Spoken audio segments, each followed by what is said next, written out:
ओम शांति। ओम शांति। परमात्मा शिव भगवान के सभी लाडले बच्चे, पूरा ब्राह्मण परिवार, पूरा विश्व आज जो है बाबा की छत्र छाया में है, तभी ये सृष्टि चल रही है। और हम सब जो बाबा के लाडले हैं, बाबा ने को माना है, जाना है, उनका तो कहना ही क्या है। अहो भाग्य जो हमें परमात्मा ने स्वयं ढूंढा। ऐसे भाग्यशाली हम आत्माएं हैं। हमें गर्व होना चाहिए अपने आप पर, अपने भाग्य पर, हमारे परम पिता परमेश्वर शिव बाबा पर। आबू जो हमारा सबसे पवित्र धाम है, सबसे बड़ा तीर्थ है, उस पर उम्मीद है। अभी जो नवरात्रि का सीजन चल रहा है, मैंने लास्ट वीडियो दिया था, वो शक्तियों का है, सिर्फ मूर्ति नहीं है।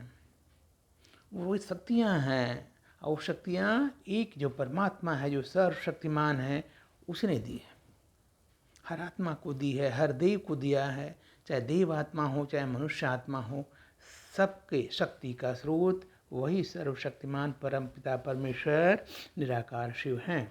इसीलिए उनको देवों को देव महादेव बोलते हैं। आज फिर वही नवरात्र समाप्त हो रहा है, तो एक बार फिर आपको मैं याद दिलाने आया हूँ। इस बार भी रावण आया और बड़े कद के साथ आया है, बहुत ही पावरफुल होके आया है। जो प्रतिमाएं बनाते हैं वो हर बार पिछली बार से बड़ा बनाते हैं। उसका यही संकेत है, रावण इस बार और बड़ा हो गया। अब राम और रावण, पहले भी आपको मैंने बताया है कि राम और रावण किसी मनुष्य देव का नाम नहीं है। यह एक सांकेतिक भाषा है, समझने की चीज़ है। इसलिए मैंने अभी कुछ दिनों पहले राम से बड़ा राम का नाम का कम से कम 10 से ज़्यादा हमने एपिसोड बनाए हैं। अब ये जो कोई मनगढ़ंत कहानी, शास्त्रों में लिखी कहानी नहीं है, ये भगवान वाच है। राम नाम में बहुत शक्ति है, बोलते इसीलिए बोलते हैं राम से बड़ा राम का नाम। राम अच्छाई का नाम है, राम सच्चाई का नाम है, राम अनुशासन का नाम है, राम आज्ञाकारी का नाम है, नाम हमेशा खुश और संतुष्ट रहने का नाम है, हमेशा बड़ों का सम्मान करने का नाम है, हमेशा निस्वार्थ जीवन जीने का नाम है, हमेशा दूसरों को सुख देने का नाम है, हमेशा बुराई को पराजित करने का नाम है। समझिए। और उसी प्रकार से रावण बुराई है, विकार है। इसीलिए हर वर्ष हम रावण के पुतले को बड़ा बनाते हैं, क्योंकि प्रैक्टिकली आज के युग में, इस कलयुग के तमो प्रधान समय में, विकार, बुराई, अत्याचार, बलात्कार, ये सब चीज़ें बढ़ती जा रही हैं। काम, क्रोध, मोह, लोभ, अहंकार, ये जो 5 विकार हैं, भूत हैं।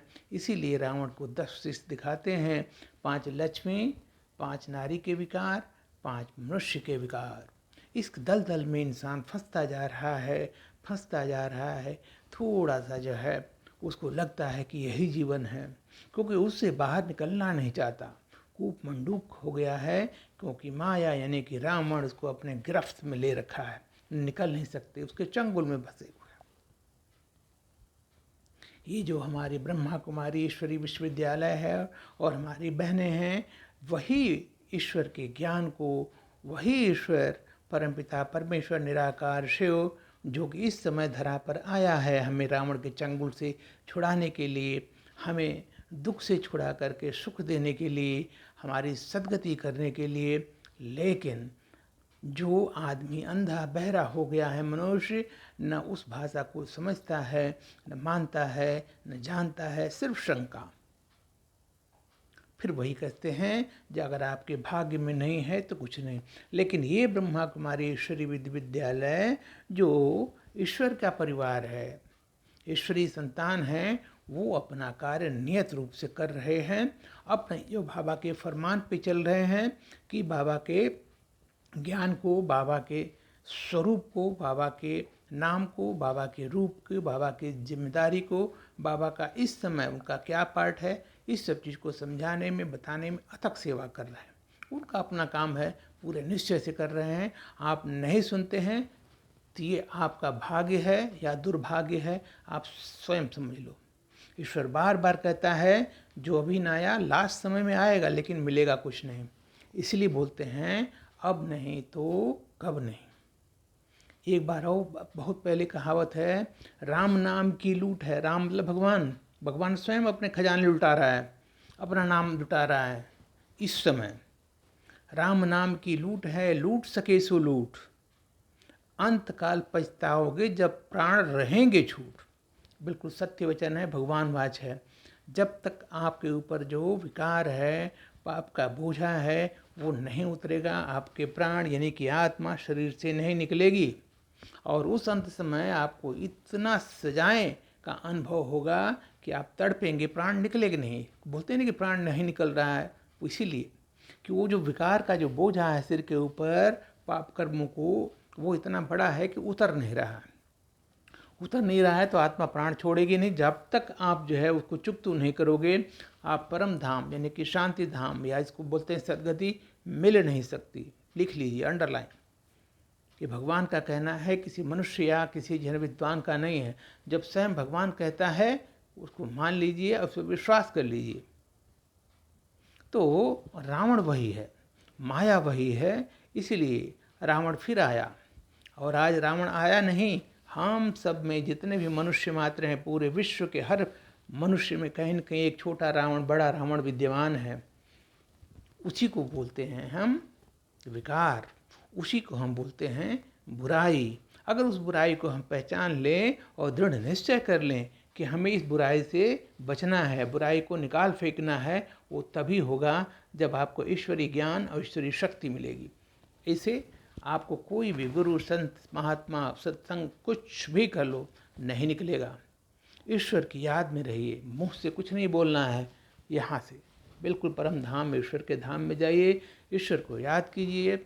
ईश्वर हमें सब बातें बताता है, सृष्टि के ज्ञान चक्र का ज्ञान बताता है, हमारे पूर्व जन्मों का ज्ञान देता है, हमारा जन्म इस समय क्यों हुआ है ये बताता है, हमें अगला जन्म में अच्छा पाने के लिए, सद्युग बन जाने के लिए हमें श्रीमत देता है, शक्ति देता है, और सब जो है दैवी गुण संपन्न कराता है। और यही नहीं, जो आमतौर पर प्रचलित है गुरु महात्मा, ऐसा नहीं।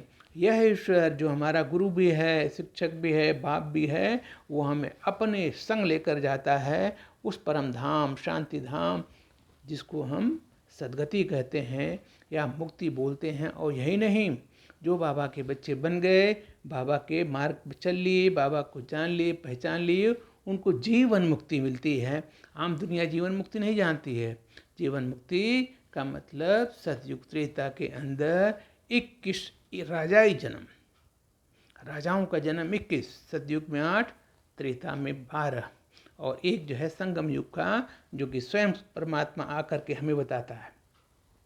इसलिए अब भी समय है, मान लीजिए, पहचान लीजिए, जान लीजिए। ब्रह्मा कुमारी के दिए हुए ज्ञान पर शंका करना छोड़ दीजिए। वो आपको जो प्रत्यक्ष बाबा का, ईश्वर का है, साक्षात करा सकते हैं। आप बुझ जाओगे तो आपकी आँखों के ऊपर पर्दा है, वो खुल जाएगा, स्वयं साक्षात्कार हो जाएगा कि ईश्वर, अरे अभी तक मैं कहाँ था। इसलिए भाई बहनों, बिल्कुल समय आ गया है, रावण से बचिए, राम को पहचानिए, मानिए और उसका बन जाइए। ओम शांति।